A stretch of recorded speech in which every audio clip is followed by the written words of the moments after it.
Alrighty guys, Isaac here bringing us another Dragon Ball Legends video. So this is something that you guys have actually asked for. I've never really done this before, right? A kit breakdown video. So we just got the Datamines, right? So first of all, we do have a new banner coming out. It's going to be this Legends Movies Saga Broly, one sparking character guaranteed in the consecutive summons, right? I don't know exactly the full details of the banner itself, but obviously the featured units are going to be the Goku Vegeta unit, Broly, and Gogeta. This is going to be, I feel like this is going to be a pretty good bait banner, because it's blatant that it is a bait banner indeed, right? But if you need the blue boys, the Goku Vegeta Wombo combo, then you might want to go ahead and dip your toes into this banner just because of that one sparking character guaranteed. The only thing that I would say is that whenever we see one sparking guaranteed characters in these consecutive summons, the summon pool is so vast, so definitely tread carefully. Make sure you guys are taking into consideration how many units are going to be on the banner overall, right? And let me know in the comments, are you going to be summoning on this banner or not? So now let's go ahead and talk about the new Trunks that's going to be. This is what I wanted to focus on the most. So as of right now, the one thing that I do not know, or I am unsure of, is his stats and his color. So by the time this video comes out, hopefully that is revealed to us. I want his stats to be somewhere along the lines of this guy right here, right? This Pod Frieza, just, I think to this day he's still runnable, right? Like, he is still damn good. For people who don't have the Golden Angel Frieza, you still see him getting playtime, right? To this day, you still see him getting playtime, and that's because he has a really good kit, and then he has good stats as well, as you can see, right? Look at his strike attack stat, 248k, right? For a free-to-play units, I definitely do want to see something similar done. I want a similar treatment for this Trunks right here, right? So let's go ahead and get into his kits, right? It's going to be from it's from a fierce fight, right? So you're going to have like the little medals and everything like that too, similar to the Super Saiyan Blue, the Blue Boys, right? The Super Saiyan Blue Goku and the Vegeta. So now let's go ahead and talk about his kit. His main ability: restores own key by 50, right? Destroys all of your own cards and randomly draws 4 new ones as well. That's pretty good, right? Restoring your own key by 50 alone. Obviously, I just think that key recovery is pretty good, but also just reloading your entire hand, I think that's pretty nice. And you also apply the buff effect, nullifies enemies' special actions that activate when changing cover to sell for 10 timer counts, right? And it only takes 10 timer counts to actually pop this main ability. Now, you might want to go ahead and save it for late game, but you can also pop it as early as you want, right? I know 10 timer counts seems a little bit, like, not a lot, right? It seems a little bit rough, but I think this is okay, because if this Trunks is made to be the way that I think he's made to be, then you kind of want to just get that burst damage out there, right? Because you have to consider, you're going to pop the main, you're going to gain 4 cards, brand new cards, right? And then you kind of just chain those cards together and just get as much damage as you possibly can, and then even just go into a rush or something like that, right? I think this is okay. I don't know. I feel like I don't know. I'm gonna go ahead and accept it. We'll go ahead and accept that. I think that's still fine. And then let's go into the next, the passive number 1, right? So you get 25% to strike damage inflicted against tag Lineage of Evil. So I assume this guy's going to be strike based. So I'm really interested to see what his strike stats are going to be. But against Lineage of Evil, you love to see it, bro. You absolutely love to see it. And you also apply the following effects yourself when this character enters the battlefield. 70% to damage inflicted, cannot be stacked. So if you're going against LOE, you're already getting 95% to damage right there, right off rip. And then you also reduce damage received by 40%. That's just as you enter the battlefield, right? So it cannot be stacked. Both of these cannot be stacked, but these can be canceled, it looks like, right? These can be canceled. The Lineage of Evil buff cannot be canceled. And then the following effects occur when the enemy switches characters while this Trunks is on the field. You shore an ally sub counts by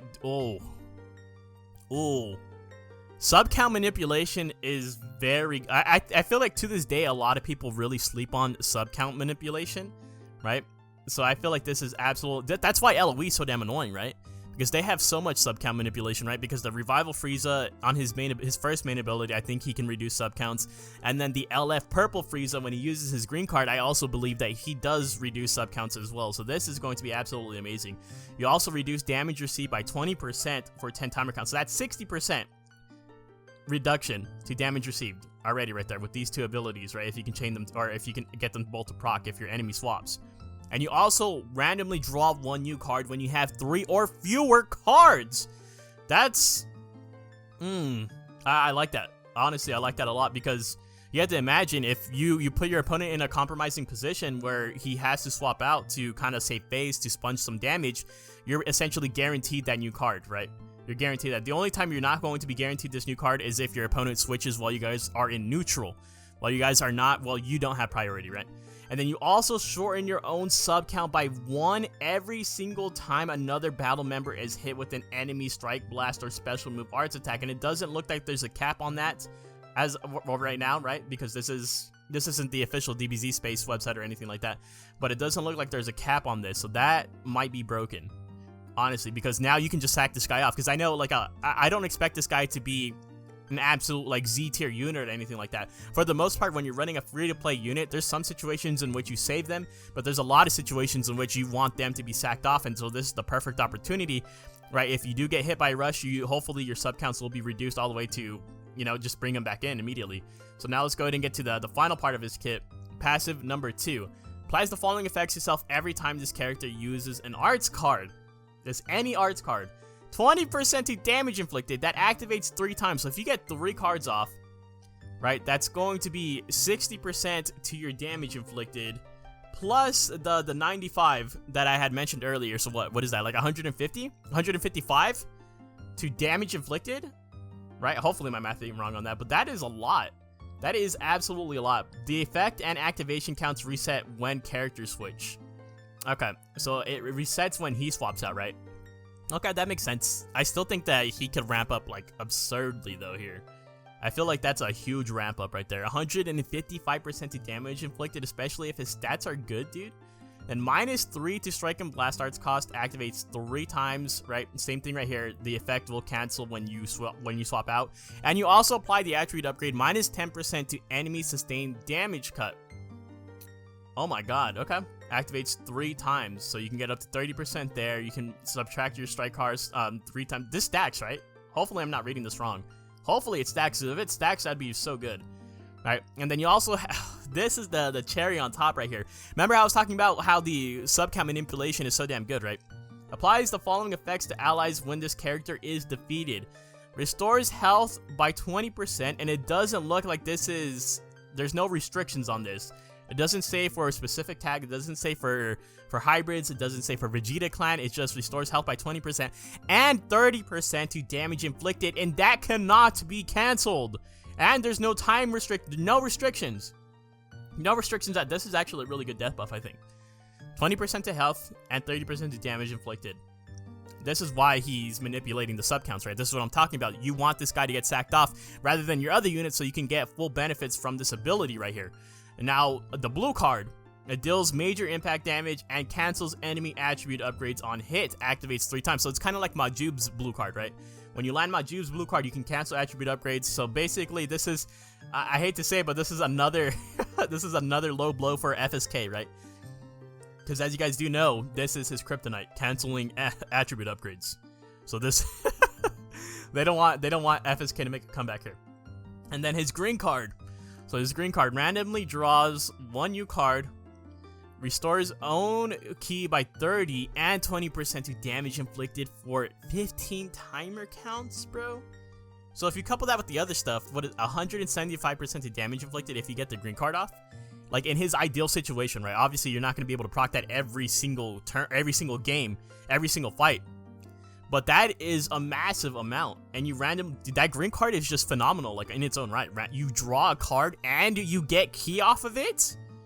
That's huge, bro. I can already tell that people are gonna run this guy with the meme teams at least, right? I want to see the meme teams with Yajirobe in him, or Whis in him, or even, you know, all of that. People that hold those green cards, that's gonna be crazy. Yeah, he's kind of like it reminds me of Ultra Goku, right? Ultra Super Saiyan Blue Kaioken, but it's not like he can generate them all crazy. So that's his entire kit right there. He looks really good, bro. He looks pretty saucy. I'm not gonna lie. If he can just live up to this guy right here, I'm gonna be extremely happy. Like, truthfully, I just want his color. So let me know, since honestly I don't know when his color is gonna get revealed. It should be revealed sometime soon, but I want him to be, I low-key want him to be red. I'm not gonna lie to you guys, I want him to be red, bro. I know reds aren't in the best spot right now, but it's just, or either red or green, I think. red just for LOE, right? You want to counter out LOE. You want to have something for the yellow Friezas, or green for the revival Frieza, or maybe even yellow for LF Frieza. I'm not too sure. Just something that's gonna pair well against LOE, right? Because wait, where is his hold on real quick. Let me find his main ability. Who does he buff? Alright, so I found another post where it's essentially breaking down the kit right here, and we can see the Z ability. It is at Z6, so I assume let's assume 14 stars instead of 26%. This is probably going to be 28% because first form Frieza does 28%, right? So let's assume 28% to tag future or tag event exclusive base strike attack and defense, and 15% to characters that are both tag future and tag Vegeta. Yeah, I think this is good. Tag future and Vegeta clan, because you could run this guy in between. I feel like you could run this guy right alongside Future Gohan, the yellow one, and put him in the leader slot, put this guy in the middle slot, and then the Super Saiyan Blue Zenkai Vegeta, and you'll have so much support there, and this guy will hit so damn hard. Like, you guys don't even know, this guy will hit so damn hard, right? It'll be absolutely insane. I think that team's going to be crazy. I guarantee you people are going to run that team right there. Guaranteed. This is going to be nuts. Okay. Hopefully, let me know what you guys think in the comments down below. Does he look saucy enough for you guys? Does he, because I can't even sugarcoat it, bro. Like, he looks good. Straight up, he looks good. I'm excited to use him. I can't wait to see him in game. I'm really looking forward to seeing his stats and his colors. So let me know what your guys' thoughts are in the comments down below. This is Azdeek, bringing you guys a breakdown video for the first time. If you guys do enjoy this, I'll continue to do them. But it's definitely a different field for me. So, that being said, if you guys enjoy the content, let me know by leaving a like, a comment, maybe even consider hitting that subscribe button, and I'll see you guys in the next one. Later!